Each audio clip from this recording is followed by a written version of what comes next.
been called into HR already calling out their name. So, ooh, scary. What are they gonna do, fire me, right? So, gosh, it's been a long month. It's been a really long month. It feels like it's been a year already. But let me tell you kind of, when Palmer was saying that we all felt alone, we did, we did. And then we started talking amongst each other. And I realized that there was at least 7 respiratory therapists in my department on the same page. And there still is. We're still fighting this together. It's been rough. You guys, we are working in a hostile work environment right now. You see on, I don't watch the news, so I don't know what they're really reporting on the news. But they just talking amongst our group on Telegram, hearing how the doctors are responding to us and how some of these amazing nurses are advocating for their patients. We're being scoffed at. We're being fed to the lions in a way. We've had doctors tell us in our face that they should line us up and shoot us. We've had doctors also tell us to put us in a tent and set us on fire. We're talking about the doctors at Salmon Creek Hospital, okay?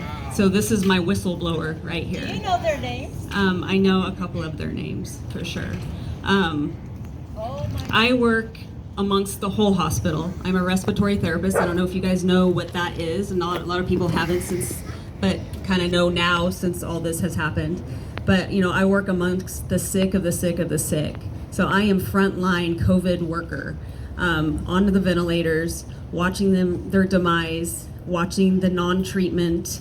I work in the emergency room. I work in the ICU. I work in a step-down unit. I work on the floors. I see and hear everything.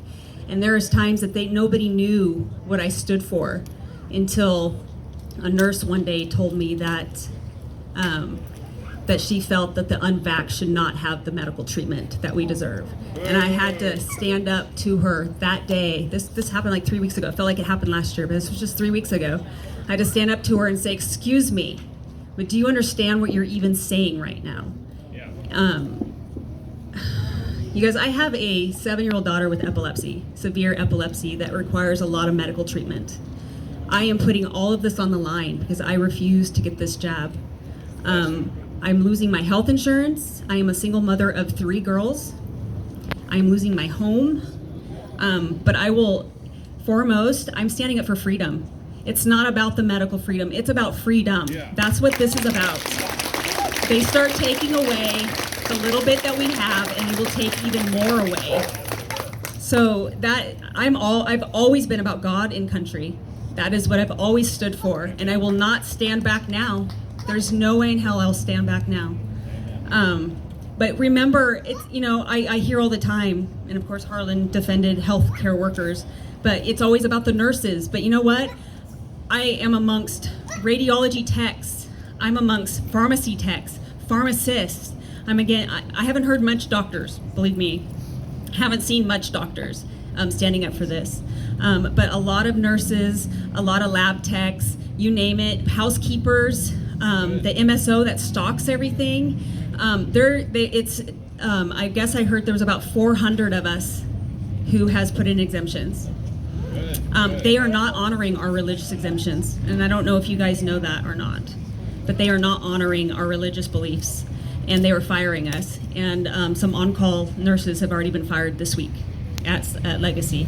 And I know Peace Health, they've already been fired. So we're just holding our breath right now. I was actually supposed to work tonight, but I did a call out because today was call out, walk out. So I honored that, and so that's why I'm here tonight. But if you guys can all say a prayer for all healthcare workers right now, because we're not just facing about losing our jobs. I've known people that have been working in the Legacy system for 20 plus years. They're losing their retirement, they're losing their health insurance, they're losing everything, you guys, everything. So, like I said, I'm losing my home. I'm not gonna be able to pay rent here real soon. September 30th is our deadline. So just say a nice quick prayer for everybody and to help us stay strong, because it is a brutal, hostile work environment. Like I said, even the top authority figures, the doctors that I've respected for years, are telling us to die. So keep that in mind. Oh, and another thing, my mother took my grandfather in there for chest pain the other day, and they asked him if he was vaxxed, and he said, hell no. And of course they mistreated him. And then the nurse told my mom that there was a 2-week-old baby that just died of COVID. And I went, bullshit. Sorry. I'm like, there's no way. If a 2-week-old baby died in our hospital, I would know.